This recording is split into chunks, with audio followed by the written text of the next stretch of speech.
rugged, raw, realistic kind of performances తోటి ఒక and story అనేది చట్టం కన్నా మీరు ఆ ఫీల్ చూస్తే బాగుంటుంది థియేటర్లో నా ఫీలింగ్. సో మీరు చూసిన తర్వాత దాని గురించి మాట్లాడదాం. Thank you. చాలా స్పెషల్ ఎలిమెంట్ ఏంటంటే చాలామంది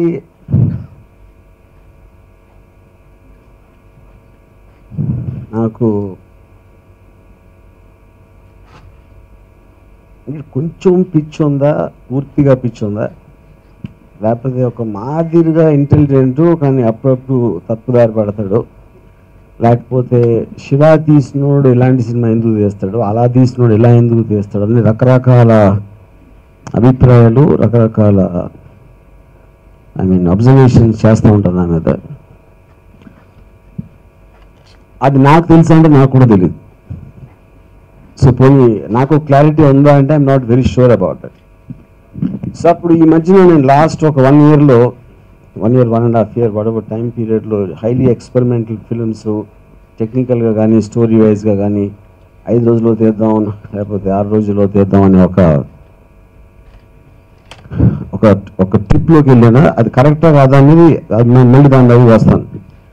ఆ ఎలిమెంట్లో కొన్ని సినిమాలు వచ్చినాయి, వాటెవర్ ఆ పేర్లు. అప్పుడు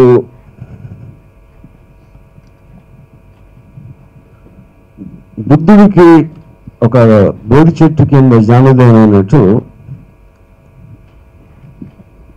సి కళ్యాణ్ గారు నన్ను ఒక రోడ్డు మీద ఒక చిన్న కాఫీ షాప్లో పెట్టి ఒక చిన్న జ్ఞానోదయం చేశారు. ఇప్పుడు సి కళ్యాణ్ గారి నుంచి అబ్జర్వ్ చేసింది ఏంటంటే ఆయన ఒక జూలో రకరకాల జంతువులు ఉంటాయి, సింహం, పులో, నక్కో, లేకపోతే పాము, కోతి అలాంటిది. ఈయన జూ చూడటానికి వచ్చి ఏ జంతువు పరిస్థితి ఎలా ఉంది, ఎలా ఉంది చూడటానికి ఏం చేస్తుంది, దాని ఆరోగ్య పరిస్థితి ఏంటి, దాని హ్యాబిట్ స్టడీ చేసి ఆయనకున్న ఎక్స్పీరియన్స్ లేకపోతే ఆలోచన తెలివి ప్రకారం ఈచ్ జంతువుకి ఒక చిన్న జ్ఞాన గూలిక పడేసి వెళ్ళిపోతూ ఉంటారు బాటసారిలాగా. అలాంటి దాంట్లో వచ్చి మీరు మళ్ళీ మీకు సూట్ ఒక యాక్షన్ ఫిల్మ్ ఈ ఎక్స్పెరిమెంట్లు అన్నీ మానేసి ఏదైతే మాకు కావాలనుకుంటాం ప్రేక్షకులు వాటిలోంచి వచ్చి ఒక చిన్న అంటే ఒక చొక్కా పట్టుకుని బయటికి లాగారు నన్ను ఒక స్పీర్లోంచి ఎక్కడికి. So I think that is the reason attack is looking very different compare to నేను ఈ మధ్యన తీసిన లాస్ట్ కొన్ని సినిమాల కన్నా ఎక్కువ. సో దాంట్లో ఇప్పుడు Manoj I always like his intensity. తన కళ్ళల్లో తను చేసిన సినిమాలు ఎక్కువ కామెడీలు లేకపోతే ఒక very conventional hero masala films అవ్వచ్చు, బట్ మనోజ్ని రియలిస్టిక్ స్పేస్లో పెడితే చాలా బాగుంటుందని అనిపించింది నాకు. అండ్ సిమిలర్లీ ఇప్పుడు నేను క్యారెక్టర్స్ని ఎక్కువ బిలీవ్ చేస్తాను కాబట్టి ప్రకాష్ రాజు నేను ఇప్పుడు అంతకుముందు చేయలేదు. జగపతి ఆఫ్ కోర్స్ గాయం తర్వాత ఇది నా ఫస్ట్ ఫిల్మ్ జగపతితో మళ్ళీ చేయడం. And complexity of performance, everything, everybody, especially Manoj, I think has done fantastic. And Meghtadi, I would like you to watch the film. Thanks. ఈ సినిమా అవుద్ది ఒక రక్త చరిత్ర సభ కలిపితే ఎంత సినిమాయో ఇదంత పెద్ద సినిమా అవుద్ది. ఈ సినిమాకి మా కళ్యాణ్ అన్నయ్య గారు చెప్పినట్టుగా ఎంతో ఎఫర్ట్స్ దీన్ని కూడా ఆయన మా రామ్ గోపాల్ గారికి చెప్పి ఈ సినిమా మళ్ళీ రామ్ గోపాల్ గారితో మరో శివ లాంటి సినిమా తీయిస్తాను అని ఒక కంకణం కట్టుకుని మరీ ఈ సినిమా తీయించారు. ఇంకా యంగ్ డైనమిక్ స్టార్ మనోజ్ గారు ఈ చిత్రంలో ఒక కొత్త షేప్లో ఈ సినిమాలో కనబడతారు. ఒక మంచి సినిమా మళ్ళీ కళ్యాణ్ గారి బ్యానర్లో మొన్నే లేటెస్ట్గా మయూర్ అని ఒక సూపర్ హిట్ సినిమా కొట్టాం, ఇది రెండో సినిమా కొడుతున్నాం. ఈ సినిమాకి ఎగ్జిక్యూటివ్ ప్రొడ్యూసర్గా పనిచేస్తున్నందుకు చాలా ఆనందంగా ఉంది. ఎందుకంటే మా రామ్ గోపాల్ గారు కూడా ఫాలో అవ్వాలనే ఉద్దేశంతో ఈ సినిమాకి నేను ఎగ్జిక్యూటివ్ ప్రొడ్యూసర్గా పనిచేస్తున్నాను. 2 రోజులకు ఒకసారి ఇద్దరం కలిసి 2-3 గంటలు కలిసి ఉంటాం, కానీ ప్రతిరోజు ఆయనతో నేను గొడవ పడుతుంటాను. ఎందుకు సార్ మీ కష్టాన్ని వేస్ట్ చేస్తారు,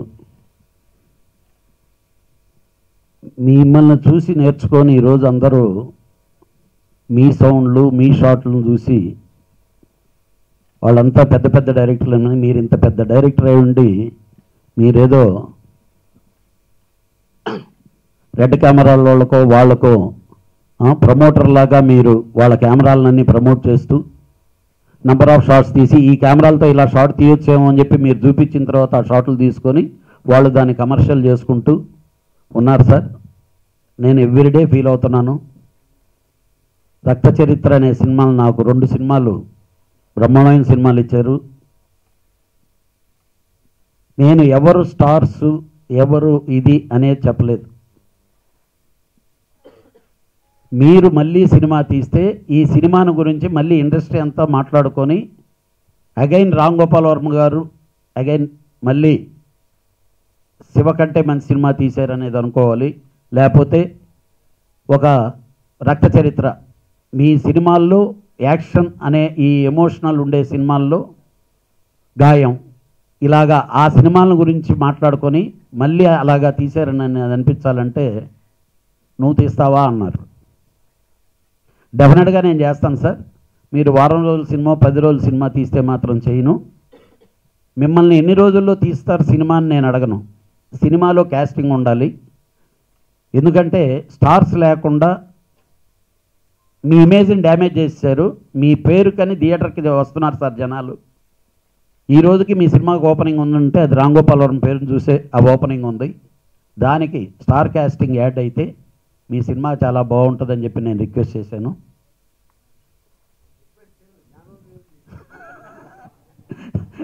రిక్వెస్టే సార్. యాజ్ ఏ డైరెక్టర్గా మీ దగ్గర ఎప్పుడైనా యాజ్ ఏ ప్రొడ్యూసర్గా నేను రిక్వెస్ట్ చేశాను. చేసిన తర్వాత మేమిద్దరం మళ్ళీ సరదాగా కూర్చొని మాట్లాడుకుంటుండేటప్పుడు లైన్ చెప్పారు. ఓకే సార్ ఎవరిని పెడదాము, ఇప్పుడు అంతా పాత 2-3 సినిమాల్లో ఉండే జనాలనే పెడదామా ఈ సినిమాలో అని నేను అన్నాను. లేదు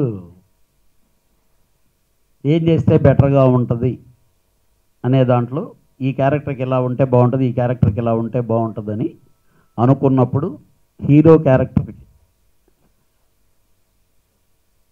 రియల్గా చెప్పాలంటే ఫస్ట్ ఆప్షన్ నేనే స్టార్ట్ చేశాను. మొన్ననే మీరు ఇలా విష్ణుతో ఇది చేశారు కదా, అదే విష్ణుతో విష్ణు ఏదో సినిమా చేస్తున్నానండి ఆల్రెడీ. డెఫినెట్గా మీరు అనుకునే షెడ్యూల్స్కి ఉండదు. విష్ణు కంటే కూడా మనోజ్కి చాలా డిఫరెంట్గా ఉంటుంది. కానీ అతను ఒక టైపు, మళ్ళీ ఒప్పుకుంటాడో లేదో నాకు తెలియదు, మీరు మాట్లాడండి సార్ అని చెప్పే.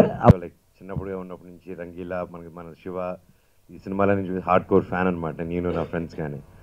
సో ఎప్పుడైనా ఇంత సినిమా చేస్తే మంచి సినిమా చేయాలి, ఎప్పుడు చేస్తామని వెయిట్ చేస్తున్నాను. అండ్ వన్ ఫైన్ డే ఈ కాల్ అండ్ అటాక్ నరేట్ చేయడం జరిగింది. అండ్ నాకు హ్యాపీనెస్ ఏమొచ్చిందంటే ఇది రెగ్యులర్గా ఈ మధ్య చేసే సినిమా కాదు మనోజ్. ఈ సినిమా నేను ఇంతకు ముందే ఎలా నేను పెద్ద సినిమాలు చేశాను అలాగే ప్లాన్ చేసుకుని టైం తీసుకొని చేస్తాను అనుకొని ప్రతి డిపార్ట్మెంట్లోనూ ప్రతిరోజు అండ్ నంబర్ ఆఫ్ డేస్ అంటే తక్కువగా నంబర్ ఆఫ్ టైం తీసుకొని నంబర్ ఆఫ్ డేస్ చేసి అండ్ ఈ సినిమాని తీర్చిదిద్దారు. And I'm really blessed to work with a master like that. And ఆయన జీనియస్. సో ఆయన దగ్గర ఒక సినిమా పనిచేస్తే చాలు మనకి ఎంతో ఎడ్యుకేషన్ వస్తుంది. అండ్ నాకు చాలా వచ్చింది అండ్ ఐఎమ్ వెరీ హ్యాపీ.